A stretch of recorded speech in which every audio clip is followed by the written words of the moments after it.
So hello people, this is your channel CATV and in this video we are going to do the single question of dividend equalization reserve. Dividend equalization reserve का आपको concept जानना जरूरी है. Dividend equalisation मतलब कि जब payment हो रहा है ना तब सबको इक्वल पे हो. इन द सेंस कि समझो कि स्टार्टिंग में यूनिट्स 9 लाख थे और mid of the year 1 lakh unit issue करे और 31/3/17 को पूरे साल भर का रिटर्न था 81 लाख. अब पॉइंट ये है कि 81 लाख में पहले 6 महीने का 45 लाख था. तो इधर तो इसका भी रिटर्न मिलेगा और इसका भी रिटर्न मिलेगा, पर जो ये है उसको सिर्फ इधर का रिटर्न मिलेगा जो कि 36 लाख. अब ऐसे केस में जब डिविडेंड पे कर रहे हैं, जब हम रिटर्न पे कर रहे हैं तो अनइक्वल हो रहा है. बनती बात है इसको 8.1 पे होगा क्योंकि 9 लाख है और 81 रिटर्न है. तो इसको एक तरीके से जो है पहले तो जो 45 है वो 45 को 9 में बैठेगा, मतलब 5 उधर से 5 हुआ. फिर जो एक्स्ट्रा 36 है 36 भी जो है डिवाइड बाय 9 कर दो 4, तो उसको तो पूरा 9 मिलेगा. ठीक है, 5 + 4 पूरा 9 मिलेगा. पर जब इसकी बात आई तो इसको कितना मिला? ओके इसको 5 मिला, राइट. वो भी जो 36 है उसको जो है उसमें सबका पोर्शन है ना, वो उसमें सबका पोर्शन है तो 3.6, तो इसको मिला 8.6, पर जो इसको मिला वो 3.6. अब पॉइंट ये है कि ये तो बोलेगा ना कि मेरे को जब मिल रहा है तो मेरे को 3.6 क्यों मिल रहा है, उसको 8.6 क्यों मिल रहा है. ये इक्वलाइजेशन तो है नहीं, ये इक्वल तो पेमेंट हो नहीं रहा. तो ऐसे केस में उसको समझाने के लिए हमने बोल दिया कि ऐसा कर कि जब तू आ रहा है ना तो जो पुराने रिटर्न्स है, मतलब कि पुराने का जो हिस्सा है तू अपने साथ वो लेकर आ जा. मतलब कि जब तू पेमेंट कर रहा है तब तू 5 रुपये और पे कर दे. तो क्या होगा कि जब हम रिटर्न बांटेंगे ना तो तेरा 3.6 है और 3.6 में एक्स्ट्रा तेरे को 5 है ना जो पुराना वाला और तेरे को रिटर्न कर देंगे. तो 3.6 + 5 एक तरीके से 8.6 हो जाएगा. मतलब उसको हमने ऐसा बेवकूफ़ बनाया. ये रो रहा था कि मेरे को 3.6 ही मिले, तो उसको बोला कैसा का तू 5 रुपये एक्स्ट्रा लेकर आ जा. ये 5 रुपये एक्स्ट्रा लेकर आया और रिटर्न के टाइम उसको 8.6 दे दिया. और इस तरीके से डिविडेंड इक्वलाइजेशन होता है. तो देखो जैसे इधर कि पहले 45 है, 45 में जैसे कि फर्स्ट हाफ रिटर्न 45 है, हिस्सा किसका था? ओल्ड को 5 रुपये का. सेकेंड हाफ रिटर्न है 36 का, उसमें ओल्ड को भी और न्यू को भी हिस्सा है. तो ओल्ड को 8.6 मिल रहा है, न्यू को सिर्फ 3.6 मिल रहा है. तो अपन ने बोल दिया कि तू 5 रुपये लेकर आ जा, तो देखो फिर पेमेंट मिल जाएगा, पूरा का पूरा पेमेंट मिल जाएगा. तो ये जो इक्वलाइजेशन पेमेंट है ये हम न्यू शेयर होल्डर से डिमांड कर रहे हैं, राइट. फिर अब देखो जब हम उसको पे करेंगे तो 8.6 और 8.6 पे करेंगे, पर इक्वलाइजेशन पेमेंट का 5 रुपये माइनस करना पड़ेगा. तो कायदे से देखो डिविडेंड तो इस तरीके से ही डिस्ट्रीब्यूट हुआ ऐसा. तो जब हम पैसे जैसे कि नए यूनिट्स हमने इशू करे तो बैंक से हमको यूनिट कैपिटल और रिज़र्व तो वो तो सब हमको मिल ही जाएगा कि यूनिट कैपिटल की फेस वैल्यू है और अभी NAV कितनी है, उस हिसाब से जो डिफरेंस है उस हिसाब से हमको रिज़र्व भी मिल जाएगा, यूनिट कैपिटल भी मिल जाएगा. पर जो डिविडेंड इक्वलाइजेशन रिज़र्व एक्स्ट्रा 5 रुपये वो भी मिलेंगे. वो मिलके सबसे पहले एक गुल्लक में जमा होंगे, राइट. वो एक रिवेन्यू अकाउंट के गुल्लक में जमा होंगे और फिर जो है वहीं से ही पेमेंट हो जाएगा. तो मतलब वही रिवेन्यू अकाउंट तुम्हारा खाली हो जाएगा. तो डिविडेंड जब हम पे करेंगे, मतलब कि जब हम रिटर्न पे करेंगे तो वही रुपये उसको वापस कर देंगे, तो रिवेन्यू अकाउंट से उसको पे कर देंगे. तो dividend equalization reserve revenue, dividend equalization revenue reserve बोल देते हैं कि रिवेन्यू अकाउंट में गया और रिवेन्यू अकाउंट से पे हो गया. वही सोच रखते हुए हम क्वेश्चन स्टार्ट करते हैं. तो देखो on 1 April open ended scheme of mutual fund has, देखो टाइमलाइन पूरी बना लो जैसे हमने इधर बनाई. तो 300 लाख यूनिट थे, राइट. और आउटस्टैंडिंग NAV 18.75 था. अप्रैल एंड मतलब कि ये 1 अप्रैल था और अप्रैल का एंड हुआ मतलब कि 1 महीने का एंड हुआ. 6 लाख यूनिट इशू करे और NAV + 2% load, right.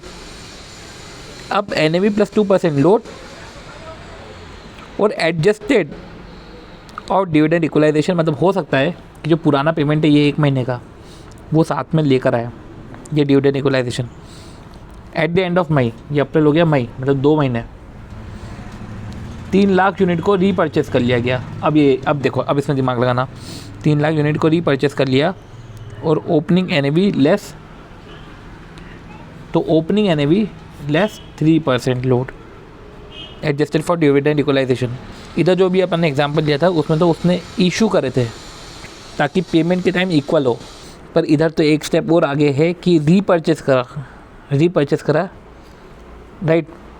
Opening NAV less 2% load, let's okay, opening NAV + less 2% loan, ये 2% नहीं 3%, 2% है, सॉरी 3% नहीं 2% है, वो भी एडजस्ट हुआ डिविडेंड इक्वलाइजेशन से।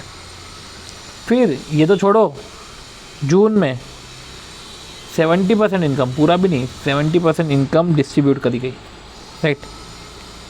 और ये जो अप्रैल मई जून क्वार्टर है, फॉलोइंग एडिशन इन्फॉर्मेशन है कि ये जो यूनिट है तो पोर्टफोलियो इन्वेस्ट हुए थे ना, तो पोर्टफोलियो अप्रिसिएशन इतना हुआ। अप्रैल की इनकम है 22.95, मई की इनकम है 34.425, जून की इनकम है 45.45, राइट। तो अप्रैल की इनकम है 22.95, मई की इनकम है 34.425, जून की इनकम है 45.45। इनकम अवेलेबल फॉर डिस्ट्रीब्यूशन, कितना इनकम अवेलेबल है डिस्ट्रीब्यूशन के लिए, तब तो बोल देंगे कि 70%। अगर आप देखो तो 70% ऑफ अवेलेबल इनकम ठीक है डिस्ट्रीब्यूशन के लिए रेडी है। तो इनकम अवेलेबल कितनी, ये तो देखो, अब समझो ये पोर्टफोलियो एप्रिसिएशन है, राइट। एक तरीके से कैपिटल गेन अगर आप इसको भी कंसिडर करते हो तो 425.470 प्लस 22.950 प्लस 34.425 प्लस 45.450, इतनी इनकम हो गई पूरी। तो एक तो हो गया हमारा 425.47, राइट। 425 कितना हुआ अपना, 425.47 लैक्स, राइट। फिर 22 कितना लैक्स हो गया, मतलब ये इनकम पूरी ले लो आप। चलो हम ये बहुत लेमैन सेंस में कर रहे थे, बट इसको और थोड़ा सा प्रॉपर तरीके से इन्होंने किया है, ये तरीका नहीं है करने का। बात करते हैं इनकम अवेलेबल फॉर डिस्ट्रीब्यूशन की, तो सबसे पहले इनकम कितना अवेलेबल है डिस्ट्रीब्यूशन के लिए, तो सबसे पहले देखो 22.95, राइट। आपको पहले इनकम आई थी 22.95, ये इनकम जो है 300 लाख यूनिट में बटी थी, तो 22.95 लाख डिवाइड बाई 300 लाख, ये है 0.0765, ये हो गया था। और 22.95 लाख इनकम तो आई थी, प्लस डिविडेंड इक्वलाइजेशन रिजर्व भी आया था। फिर बात आती है कि डिविडेंड इक्वलाइजेशन रिजर्व की, ये जो 6 लाख, राइट, ये 6 लाख नए इशू हुए, ये भी डिविडेंड इक्वलाइजेशन रिजर्व। तो ये 6 जो पर्टिकुलर लाख है, 6 लाख इंटू 0.0765, इनको और लेकर आए होंगे, ये पुराना लेकर आए हैं, तो 45900 डिवाइड बाय लाख करोगे तो एक तरीके से 0.459 आ जाएगा। ये डिविडेंड इक्वलाइजेशन रिजर्व के तहत लेकर आए, तो इनकम कितनी हुई 22.95 प्लस 0.459, राइट, तो 23.409 और 306 लाख, एक तरीके से 306 लाख हो गया, और एक तरीके से 0.0765 सबके लिए, ठीक है। ये हो गया हमारा। अब ध्यान देना रीपर्चेस में, अब ये रीपर्चेस हुआ, पर रीपर्चेस के पहले आप जून मई की भी इनकम ले लो, राइट। तो 306 लाख है, 0.0765 है, 23.409 है। अब मई की इनकम कितनी है 34.425, चलो 34.425। अभी 34.425 जो है बाकायदा ये 306 लाख में बटेगी, तब पूरे 306 लाख थे, डिवाइड बाय 306 कायदे से 0.1125 हो गया। ये 306 लाख में बटा, पूरा का पूरा 306 लाख में बटा। पॉइंट ये है कि अब जो जून में आ रहा है, जो जून में एक तरीके से रीपर्चेज हो रहा है, कितना जून में कितना हो रहा है, नहीं सॉरी मई के एंड में कितना हो रहा है, 3 लाख यूनिट रीपर्चेज हो रहे हैं। तो जो जा रहा है वो, तो उसको 0.0765 प्लस 0.1125, ये 0.189, अब 0.189 दो, और 0.189 किसको दो, वो 3 लाख यूनिट को जो रीपर्चेस हो रहे हैं, तो एक तरीके से 56700, तो माइनस 0.567 हो गया। सबसे पहले तो टोटल इनकम आने के बाद, इनकम जैसे ही आई ना, इनकम आने के बाद कितना हुआ 23.409 प्लस 34.425, ये हो गया 57.834, और ये होगा 306 हमारे लाख, तो 57.834 डिवाइड बाई 306 लाख 0.189 हो गया, राइट। अब वो जा रहा है 3 लाख वाला जा रहा है, तो 3 लाख इंटू 0.189 56700, तो 0.567 हट गया, तो ऐसे केस में वो 303 लाख बचा, राइट। और 57.834 में से 0.567 माइनस कर दो, तो 57.267, अब 303 लाख है, राइट। और ये जो है 57.267 है। अब इसमें से आप माइनस कर दो कितने, सॉरी इसमें अब जून की इनकम है ना, जून की इनकम कितनी है 45.450, तो 45.450 डिवाइडेड बाय 303 तो 0.15। जो 45.450 नए आए हैं ना, सबसे पहले तो इनको 303 में बांटो, राइट। तो कितने हो गए कि देखो, तो 0.189 प्लस 0.15 ये 0.339 हो गया। तो 303 इंटू 0.339, राइट। तो 102.717, ये 102.717 है ना, उसमें 70% डिस्ट्रीब्यूट हो जाएगा। ये मतलब 71.9019 ये डिस्ट्रीब्यूट हो गया। और इस तरीके से निकलेगा इनकम अवेलेबल फॉर डिस्ट्रीब्यूशन। ये इनकम है जो अवेलेबल फॉर डिस्ट्रीब्यूशन है। अगर आप बोलो कि इशू प्राइस अप्रैल के एंड में क्या था, राइट, इशू प्राइस अप्रैल के एंड में क्या था, मुझे तो ये पता है कि अप्रैल के एंड में पर्टिकुलर जो है सिर्फ इनकम थी 22.950, और 22.950 था वो इधर सिर्फ 300 लाख था, तो 0.0765 था, राइट। ये इनकम थी और कुछ नहीं था। और साथ ही साथ अगर था तो 18.75 की NAV। अब बात यह है कि जब इशू प्राइस मतलब अप्रैल के एंड में जो इशू हुआ, राइट, अप्रैल के एंड में जो इशू हुआ वो अपने साथ डिविडेंड इक्वलाइजेशन रिजर्व भी लाया होगा अपने साथ वो। तो सबसे पहले जो NAV था वो तो था, राइट, वो जो 18.75 था प्लस 2% करो तो 19.125, और वो अपने साथ डिविडेंड इक्वलाइजेशन रिजर्व भी लाया है, इसलिए इसका इशू प्राइस बढ़ जाता है। तो ये तो चलो हो गया। अब रीपर्चेस प्राइस क्या एट द एंड ऑफ में, अगर रीपर्चेस प्राइस की बात करो, हम उसको रीपर्चेस कर रहे हैं। अब रीपर्चेस कर रहे हैं तो हमको देना है। इशू करते समय तो हमने सब ले लिया उससे कि इसके भी रुपए उसके भी रुपए सब ले लिया अपन ने, मतलब इधर अब इशू नहीं करा, अब यूनिट्स इशू करके पैसा नहीं लिए, यूनिट सब ले रहे हैं और पैसे दे रहे हैं, राइट। अब पैसे दे रहे हैं, अब पैसे दे रहे हैं तो याद रखना कि जब रीपर्चेज प्राइस होता है ना, तो सबसे पहले तो NAV देखो कि उस टाइम का NAV कितना है, राइट। तो NAV दे के रख दिया, ठीक है। अब एग्ज़िट लोड है, देते समय वो एग्ज़िट लोड माइनस करो, देते समय कम ही देते, तो अपन ने माइनस करा एग्ज़िट लोड। इनफैक्ट अब सुनो, और हम दे रहे हैं डिविडेंड इक्वलाइजेशन रिजर्व में उसका हिस्सा हम उसको वापस दे रहे हैं। इनकम डिस्ट्रीब्यूशन में अगर हमने उसको ऐड करा था तो देते समय हमको माइनस करना पड़ेगा, राइट। तो हमको 0.189 माइनस, सॉरी हम दे रहे हैं ना, रीपर्चेस प्राइस है ना, तो हम दे रहे हैं तो 0.189 मतलब कि डिविडेंड इक्वलाइजेशन रिजर्व वो ऐड करो, और इस तरीके से हम दे रहे हैं, रीपर्चेस करें तो हमारी तरफ से पैसा जा रहा है, NAV के रूप में पैसा जा रहा है, डिविडेंड इक्वलाइजेशन के रूप में पैसा जा रहा है, और एग्ज़िट लोड के इसमें बच रहा है इन द सेंस। फिर इस तरीके से आपका रीपर्चेस प्राइस आएगा।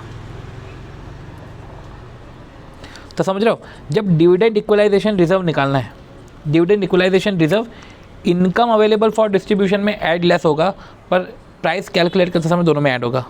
तो इस तरीके से हो गया। अब हमारा NAV कैलकुलेट करना है। अगर हम वैसे देखें NAV को, तो हमारी ओपनिंग NAV कितनी थी, ओपनिंग NAV थी हमारी 18.75, राइट। अब कितना डिविडेंड पे हो गया, 0.2373 पे हो गया, मतलब कि इनकम डिस्ट्रीब्यूट हो गया ना 0.2373। तो पहले तो जो इनकम है 0.2373 हमने उसको ले लिया, plus change in NAV, right. तो ये जो है चेंज इन NAV वो लो। अब देखो हमारा NAV निकालने का तरीका क्या होता है, सी एक तो होता है change in NAV, dividend distribution और कैपिटल गेन डिस्ट्रीब्यूशन।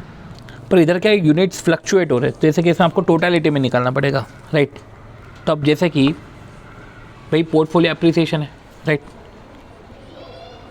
तो आपने ओपनिंग NAV तो लिया, राइट। ओपनिंग NAV आपने लिया 18.75 था, उस समय 300 यूनिट थी, तो आपने वो ले लिया, प्लस अब एप्रिसिएशन, पोर्टफोलियो एप्रिसिएशन।